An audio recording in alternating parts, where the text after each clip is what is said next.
All right, here we are, Red Hurricane Report. The floor is Larry's. The clock has started. Tell us what you got. Well, I am really proud of our team, the way they handled that excruciating and disappointing loss at the Peterson Event Center. The coaches, starting with Ralph Bellando, the players, they handled themselves with such class and dignity. You know, imagine being an 18-year-old kid and having a foul called with less than a second to go in a game to cost you the Whitfield championship. You know, I wrote a column that was in the Newcastle News yesterday. Thank you, Ronnie, for giving me a voice in our local newspaper.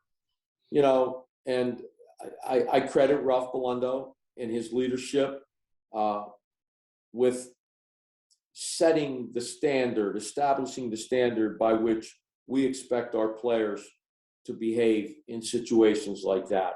And that was a real test. You know, if Ralph Bellando and the other coaches, if they lose their composure at the end of that game, then what happens next is the players lose their composure. And what happens next is the fans lose their composure. And that could have been an ugly, ugly scene at the Peterson Event Center. But it wasn't. And it wasn't because Ralph maintained his composure, the players maintained their composure, and they stood like men. I've been at high school basketball games where the losing team in the championship game walks off the court and refuses to accept the runner-up trophy. I've seen that happen.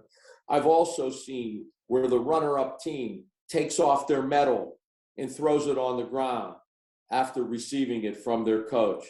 That didn't happen after that game. Our players stood like men and accepted their runner-up trophy and accepted their runner-up medals.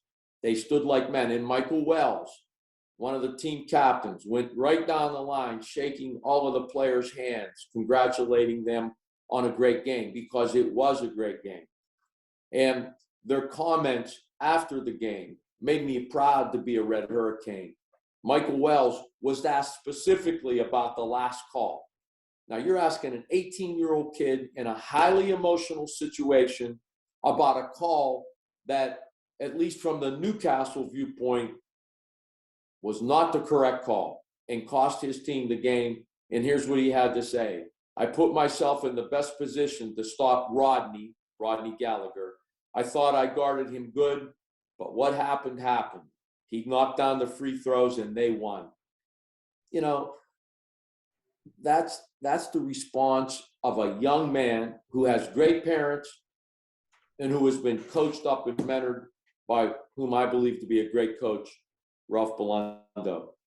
You know, then there was a tweet sent out by Jonathan Anderson. Great parents. Jonathan Anderson is the brother of Sean Anderson, who played at Newcastle, who was an all-state basketball player, who went on to the United States Naval Academy and was the only player in the history of the Naval Academy to score 1,000 points, grab 500 rebounds, and I believe have 300 assists, who's a naval officer now. And his brother, after the game, tweeted, not the outcome we wanted, but there's some things you can't control, and the foul call is one of them.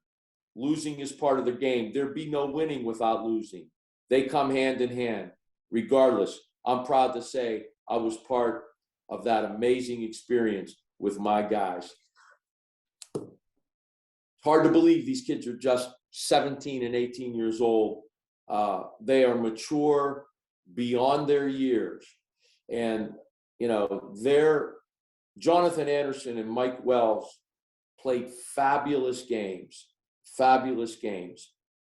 But their post-game behavior and their post-game performance was even better. The class and dignity that they showed following that game and their comments will forever be remembered by me as something to be proud of. Because I've always said, a coach's job, Ronnie, is not just to make better players. but to make better people. And maybe Billy Graham, maybe he said it best when he said a long time ago, the evangelist Billy Graham, a coach will impact more people in 1 year than the average person will in an entire lifetime. And so we stood proud, we stood tall that day. Might not have come home with the championship trophy, but we came home with something that I think is even more important, and that is the respect of the community by fine young men who stood tall in the face of adversity in a very bitter, anguished defeat in the Whitfield Championship game. And for that, I will be forever grateful, and that's why I'm proud to be a Red Hurricane. Yeah, we chatted a little bit, possibly off camera, about how Ralph handled the officiating and things like that. Both of us have been in the Newcastle locker room prior to a big game, playoff games, championship games even. And one of the things that has stuck with me that Ralph will tell players is when the other team is losing their heads or their cool, you keep yours. And had Ralph went off the chain or got totally out of control, he would have kind of violated his own teaching tool, I guess you could say. But he kept it to what he always preaches, don't lose your cool, and he didn't lose his cool. So from that standpoint, I get it. So that was kudos to Coach Blundo for handling that, and I think the guys just kind of fell in line. From there, they saw the example and remembered his teaching tool. A couple things that I wanted to ask Ralph on Sunday night when we spoke eluded me. I just didn't get a chance to ask him. One thing I did ask him, Larry, did you ride the bus down there? I did not.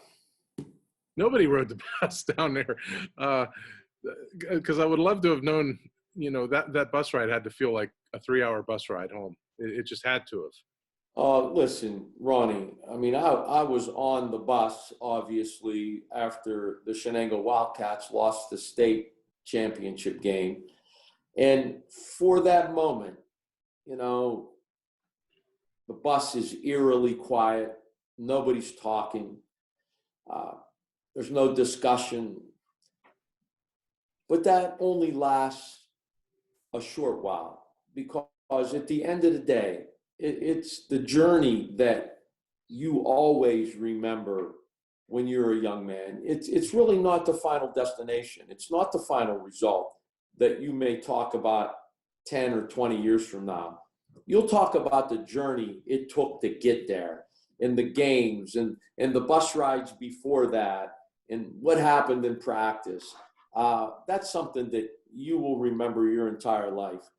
So I'm sure the bus ride was quiet on the way home. I've been on a few of those bus rides, Ronnie, and they're tough rides. They're tough rides. Ralph mentioned at the media conference, the press conference right after the game, paraphrasing his quote, that he has to go in the locker room and look at those kids. I'd imagine you were in the locker room. I was. If you could tell us what you saw, was there any chatter at all from the players? Any yelling or screaming or cursing or throwing stuff or kicking lockers, or was it dead silent? What did you see? None of that. It was none of that. It was quiet. Ralph walked in and his message was short. And he said, "You played a great game. You played a great game." And if there's a lesson to be learned, and it's all about the lesson when Ralph, he said, you can only control the controllables. That last foul call was out of your control. We can only control what we can control. And that's been the mantra of Red Hurricane basketball for 12 years since I've been there with Ralph. That's repeated hundreds of times. Control what you can control. And if you do that, more times than not, you're going to come out on the winning end.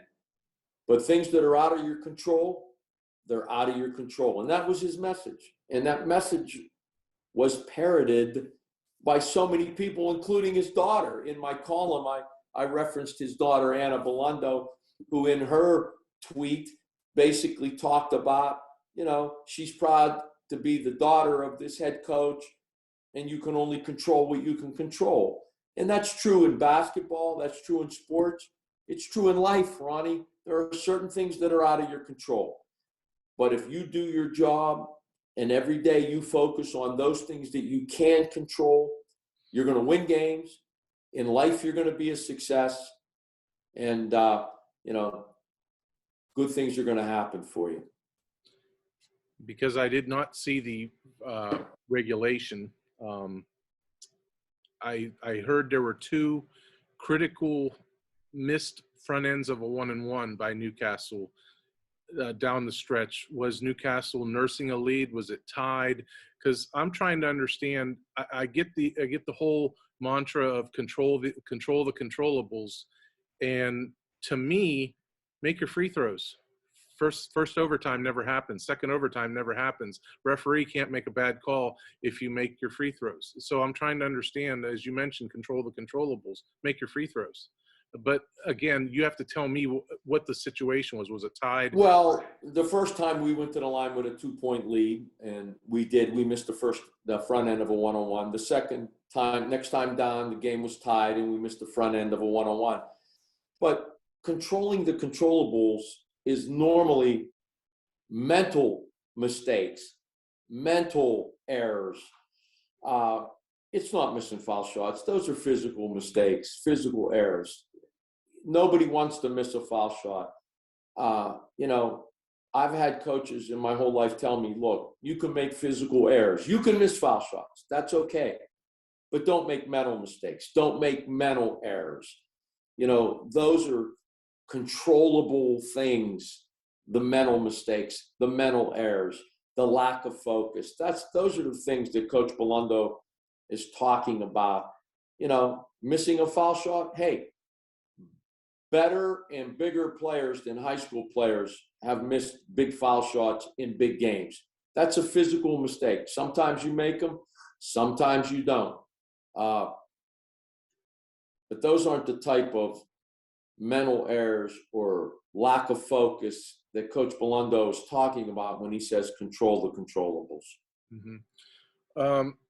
Just real quick, 2 points. The first one will lead into the second one. How do you feel Newcastle played on Tuesday night against Northeastern? Because I really thought that this was going to be a game of Newcastle's going to win 88-40, and they're just going to wipe the floor with Northeastern. There's going to be a lot of anger and just take it out on them. And they got up by, was it 20 some odd points? And you're thinking, okay, they're on their way to at least a 35-point win. And next thing you know, it's almost like it was disinterested or a little bit of maybe lack of focus or something. Were you impressed by the game or disappointed? Tell me what you saw. Well, here's what I saw. First of all, the first game after the Whippeal championship game is the biggest trap game in any high school season. You're playing a Whippeal championship game in front of 6,000 people at the Peterson Events Center against an undefeated team. And 3 days later,